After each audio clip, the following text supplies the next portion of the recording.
मैंने अभी हाल ही में दिनांक 29 अक्टूबर को जो ये कहा था कि सपा को उसके दलित विरोधी कृत्यों का जैसे को तैसा जवाब देने के लिए यूपी में जल्द ही आगे होने वाले एमएलसी के चुनाव में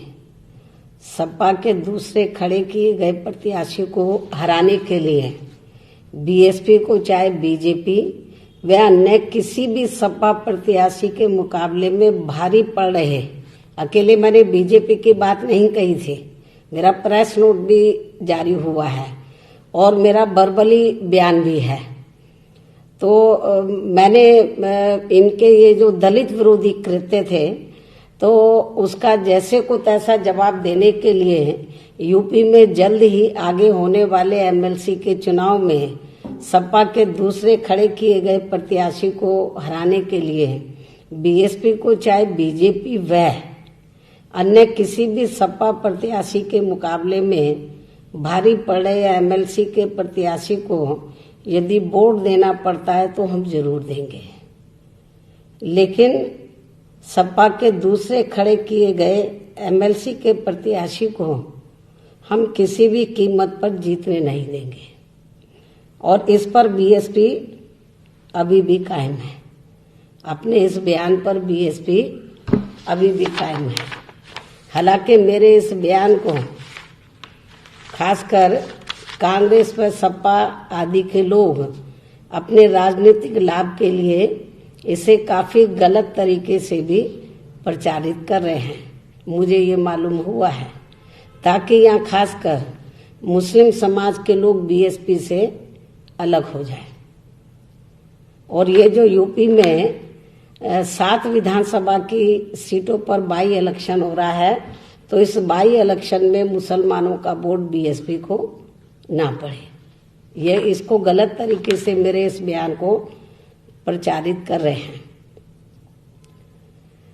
ताकि यहाँ खास मैं फिर बोलती ताकि यहाँ खासकर मुस्लिम समाज के लोग बीएसपी से अलग हो जाएं, जिसमें इनको लाख जतन करने के बावजूद भी कोई कामयाबी मिलने वाली नहीं है, क्योंकि यहाँ प्रदेश के मुस्लिम समाज के लोगों को ये बात अच्छी तरह से मालूम है कि बीएसपी ने विशेष परिस्थितियों में या फिर पूर्ण बहुमत न मिलने की स्थिति में उत्तर प्रदेश में यहाँ की जनता के हित में जब भी बीजेपी के सहयोग से या फिर बीजेपी के साथ मिलकर अपनी सरकार बनाई है, तो तब फिर हमने दूसरी पार्टियों की तरह अपने राजनीतिक स्वार्थ में कभी भी अपनी पार्टी की मूवमेंट व विचारधारा के खिलाफ जाकर कोई भी गलत कार्य नहीं किया है और हमने केवल भारतीय संविधान के मुताबिक चलकर यहाँ सर्वजन व सर्वधर्म हिताय एवं सुखाय की नीतियों पर आधारित ही अपनी पूरी ईमानदारी व निष्ठा से सरकार चलाई है, जिसकी खास वजह से ही जब भी यूपी में बीएसपी ने बीजेपी के सहयोग से या फिर उनके साथ मिलकर मिली जुली सरकार बनाई है, तो तब फिर यहाँ बीजेपी काफी हद तक कमजोर हुई है, ये बात भी सर्वविदित है।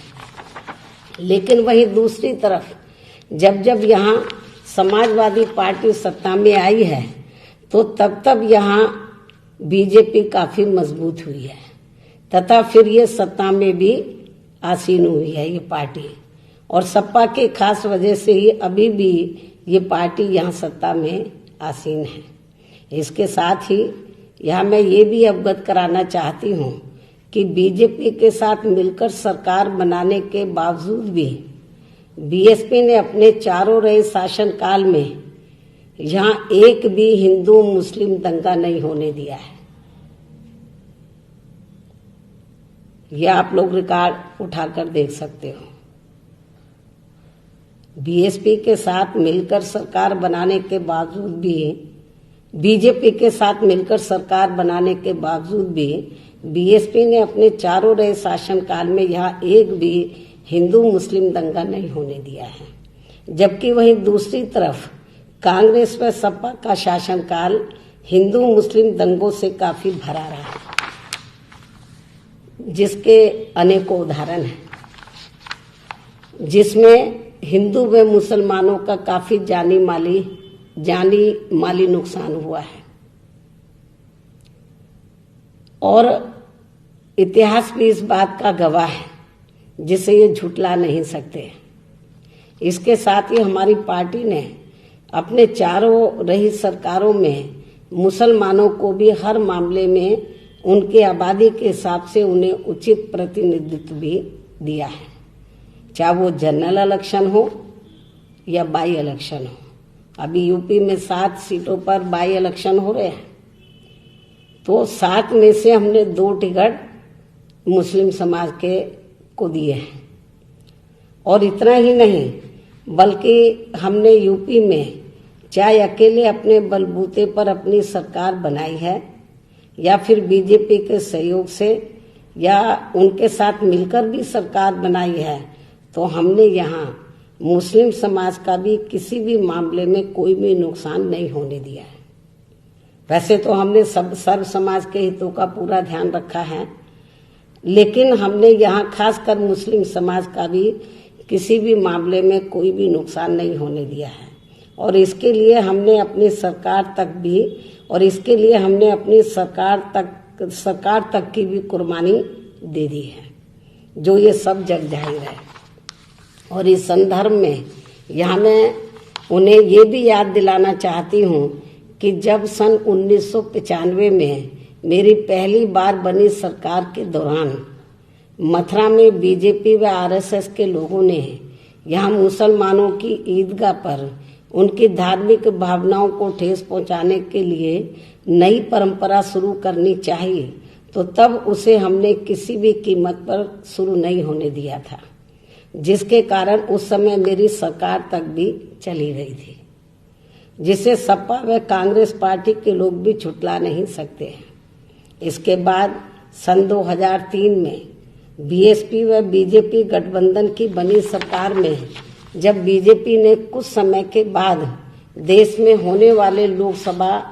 आम चुनाव में बीएसपी के साथ गठबंधन करके ये चुनाव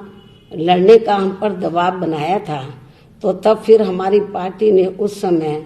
उनको यही कहा था कि बीएसपी की विचारधारा सर्वजन व सर्वधर्म हिताय एवं सुखाय के साथ ही पूर्ण रूप से धर्मनिरपेक्षता के आधार पर आधारित है, लेकिन बीजेपी की विचारधारा ठीक इसके विपरीत है, ठीक इसके बिल्कुल विपरीत है।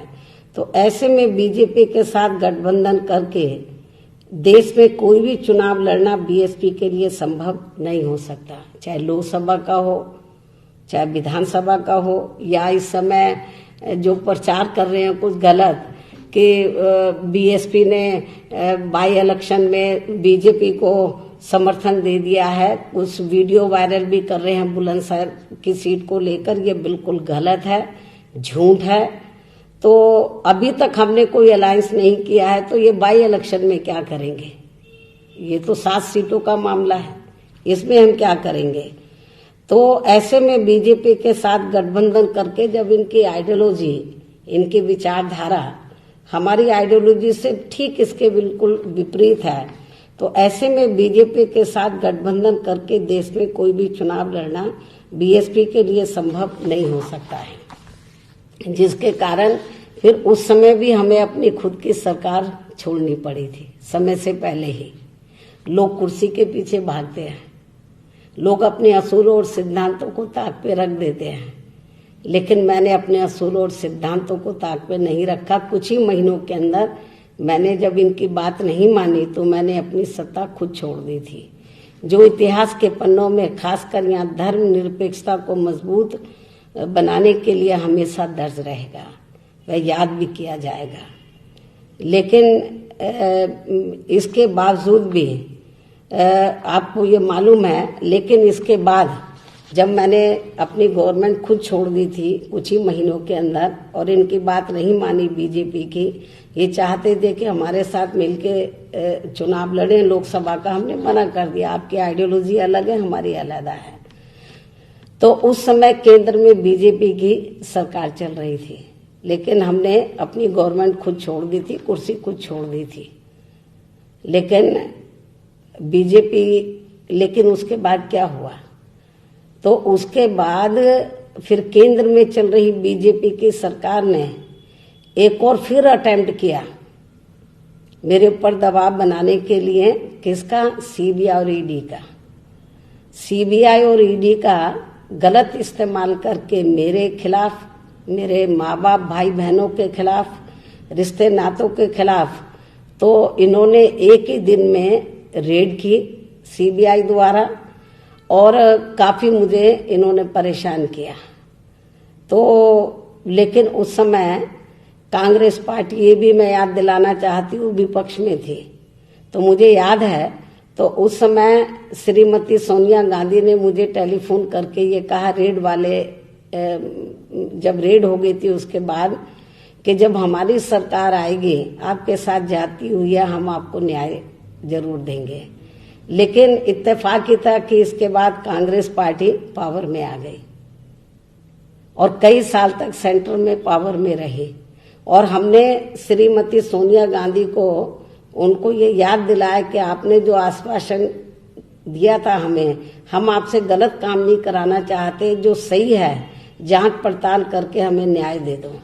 लेकिन कांग्रेस पार्टी तो बीजेपी की भी बाप निकली और कांग्रेस पार्टी ने इस मामले को कई साल तक लटका के रखा और इसकी आड़ में वो घिनौनी राजनीति करते रहे, हमें दबा के रखते रहे, लेकिन हमारे खून में दबना नहीं था। और फिर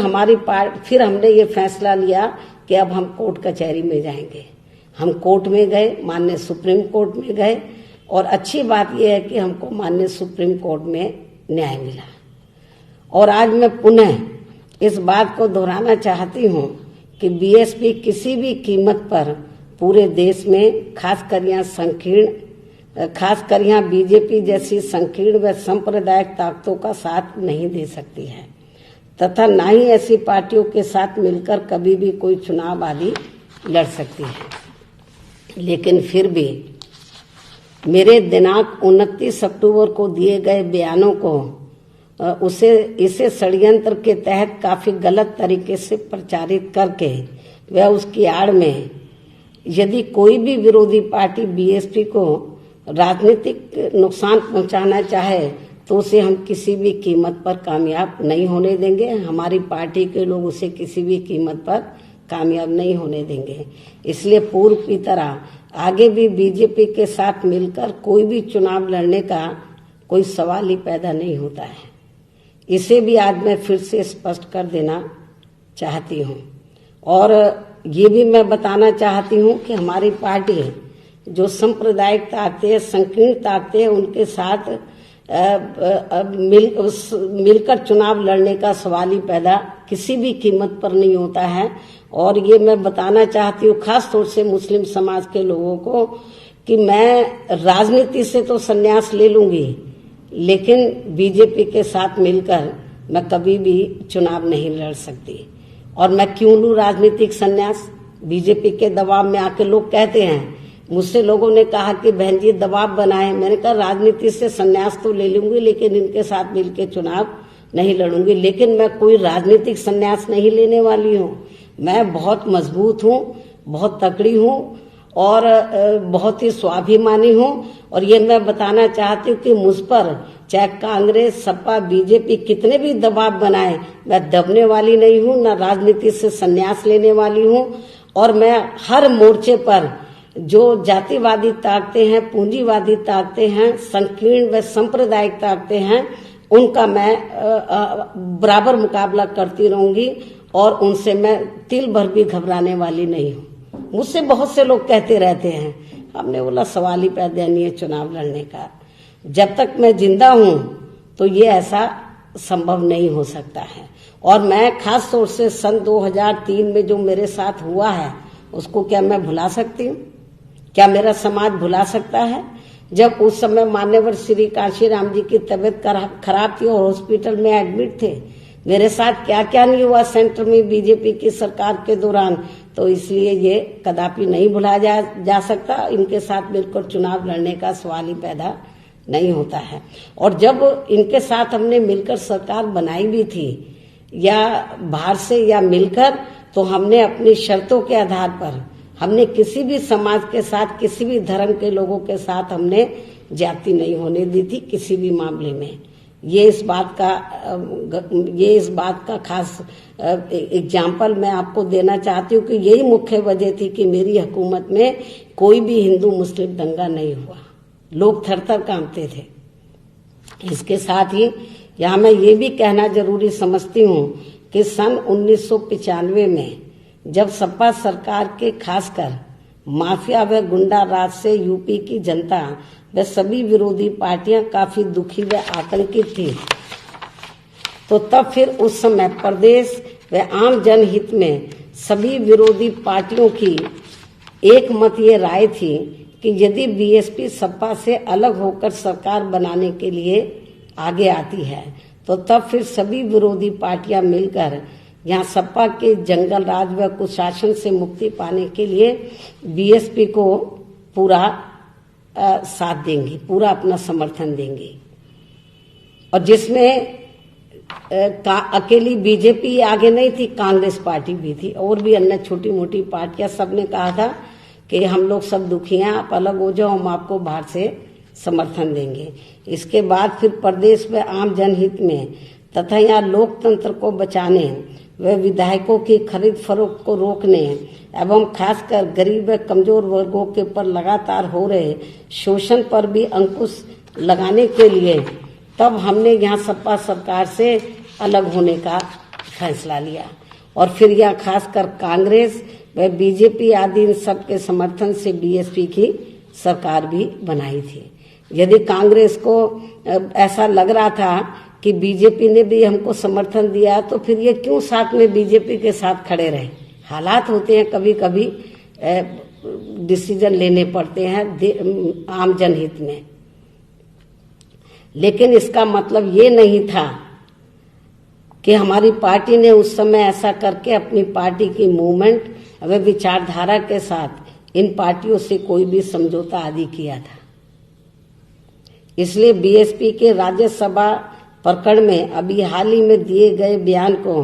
खासकर बीजेपी के साथ मिलने से जोड़कर इसे कतई भी नहीं देखना चाहिए, बल्कि मेरे उस बयान का यहाँ लोकतंत्र की जड़ों को मजबूत बनाने व पूंजीवाद का खात्मा करने तथा दलितों को न्याय दिलाने से जोड़कर ही देखना चाहिए तथा साथ ही उसका स्वागत भी करना चाहिए, ना कि उसकी आड़ में कोई भी घिनौनी राजनीति आदि करनी चाहिए। ऐसी मेरी उनको सलाह भी है। इसके अलावा मुझे ये भी मालूम हुआ है कि मेरे इसी बयान को लेकर यूपी के कुछ बीजेपी के नेता भी ये कह रहे हैं कि हम अकेले ही सपा के दूसरे एमएलसी के उम्मीदवार को चुनाव हराने के लिए हर मामले में पूरे तौर से सक्षम हैं। हमें बीएसपी के समर्थन की बिल्कुल भी जरूरत नहीं है, लेकिन बीजेपी के इस बयान को सुनकर हमारी पार्टी को कतई भी खराब व बुरा नहीं लगा है। अर्थात ये सुनकर हमें बहुत अच्छा लगा है, बहुत सुकून आया है। अर्थात ये सुनकर हमें बहुत अच्छा लगा है व दिल को काफी शांति भी मिली है। इसलिए इनके इस बयान व कथन का बीएसपी पूरे तय दिल से स्वागत भी करती है और इससे अब हमारा काम भी और काफी आसान हो गया है। और हम भी यही चाहते हैं कि सपा का एमएलसी के लिए दूसरा खड़ा किए जाने वाला उम्मीदवार किसी भी कीमत पर ये चुनाव नहीं जीतना चाहिए, चाहे वो किसी भी जाति व धर्म का क्यों ना हो या फिर कोई दलित व्यक्ति भी इनका खास गुलाम ही क्यों ना हो। अर्थात जो अपने संतों, गुरुओं वे महापुरुषों के अनादर किए जाने के मामले में सपा का समर्थक ही क्यों ना हो कोई दलित, जिसने अपनी सरकार के समय में इनके नाम पर बीएसपी सरकार द्वारा अनेकों जिलों, यूनिवर्सिटी व जनहित की योजनाओं आदि के रखे गए नामों को ही बदल दिया है। ऐसे इनके दलित व गुलाम समर्थक प्रत्याशी को भी फिर हमारी पार्टी किसी भी कीमत पर उसे जीतने नहीं देगी, क्योंकि जिस प्रकार से इस पार्टी ने राज्यसभा चुनाव में षड्यंत्र के तहत एक पूंजीपति को उतारकर वह उसके जरिए बीएसपी के विधायकों की खरीद फरोख्त करके बीएसपी द्वारा राज्यसभा के लिए खड़े किए गए एक दलित जाति के ईमानदार व मिशनरी उम्मीदवार का पर्चा खारिज कराने की हर संभव पूरी कोशिश की है, उसे छोड़ देना, भुलाना हमारे लिए बिल्कुल भी ठीक नहीं है, बल्कि उसका इनको यही सही जवाब भी होगा जब इनका दूसरा कैंडिडेट हार जाएगा। हालांकि आखिर में इनको इस मामले में हार का ही मुंह देखना पड़ा है। हथकंडे तो बहुत इस्तेमाल किए, हालांकि आखिर में इनको इस मामले में हार का ही मुंह देखना पड़ा है और आज बीएसपी के उसी उम्मीदवार को राज्यसभा में जाने का सर्टिफिकेट भी मिल जाएगा। लेकिन इस लड़ाई को जीतने में मीडिया सहित सभी का जो भी हमें सहयोग मिला है, उनका मैं हार्दिक दिल से आभार भी प्रकट करती हूँ। और अब मैं अंत में उत्तर प्रदेश व मध्य प्रदेश की कुछ सीटों पर विधानसभा के लिए हो रहे उपचुनाव में व इनके साथ ही बिहार प्रदेश में भी हो रहे विधानसभा चुनाव में वहां के मतदाताओं से यही अपील करती हूँ कि वे सर्वजन व सर्वधर्म हिताय एवं सुखाय के लिए मेरी इन सब बातों को खास ध्यान में रखकर वे अपना वोट काफी सोच समझ के अपनी खुद की सही पार्टी को ही दें और साथ ही बिहार प्रदेश में भी अपने सही नए बने गठबंधन को ही दें। तभी फिर यहाँ प्रदेश व आम जनहित में लोकतंत्र सही हाथों में सुरक्षित रह सकता है तथा तभी फिर यहाँ भारतीय संविधान के मुताबिक धर्मनिरपेक्षता की जड़ें भी सही मजबूत हो सकती हैं, जिसकी इस समय यहाँ काफी सख्त जरूरत भी है। इसके साथ ही यहाँ मैं मतदाताओं को ये भी सावधान करना चाहती हूँ कि वोट पड़ने से पहले,